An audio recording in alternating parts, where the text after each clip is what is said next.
It has become a philosophical and sociological tool very important for analyzing social reality. Moreover, the liberation theology was considered by John Paul II in the letter that he wrote to the bishops of Brazil that liberation theology that was born in Latin America is now part of the theological heritage of the universal church. There is recognition of that theology.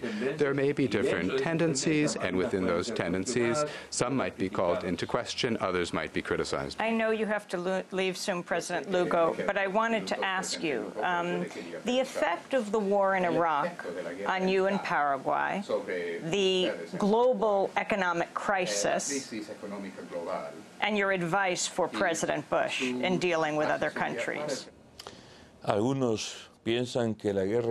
Some think that the war in Iraq is very far from Latin America, but the effects that it's having are worldwide.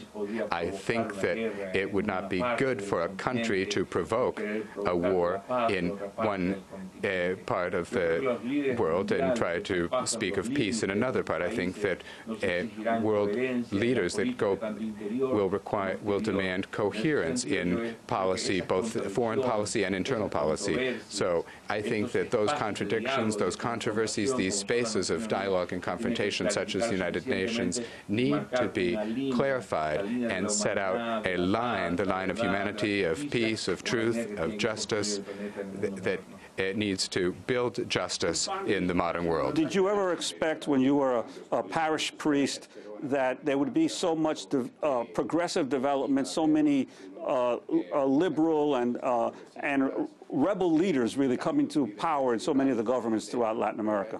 I think Latin America is changing. More than progressive governments or leftist governments, I think that there is a citizen consciousness that has grown and that calls into question and somehow sets the framework for the direction that national leaders need to have.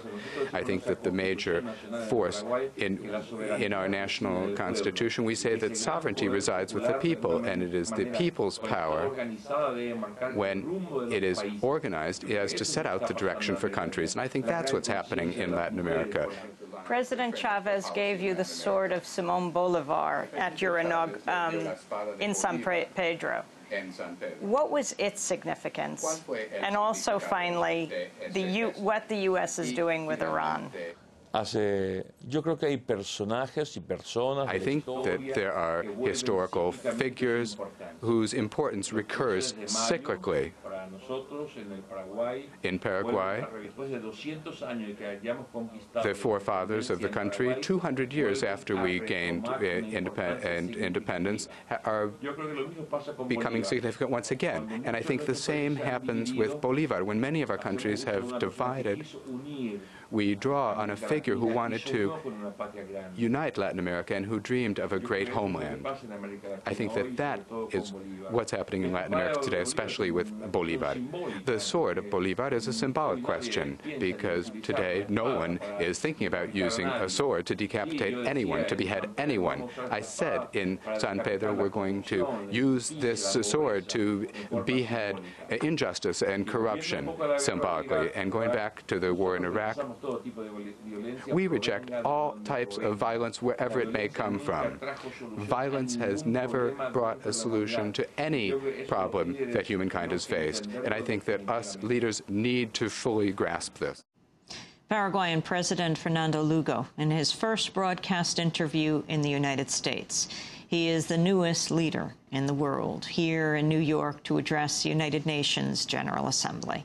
If you'd like a copy of today's show, you can go to our website at democracynow.org. There you can video and audio podcast the show. You can see President Lugo, listen to the interview, and also read the transcript of our conversation. This is Democracy Now!, democracynow.org, the War and Peace Report. When we come back, the crisis in South Africa. Thabo Mbeki steps down. We'll speak with South African poet and activist Dennis Brutus. Stay with us.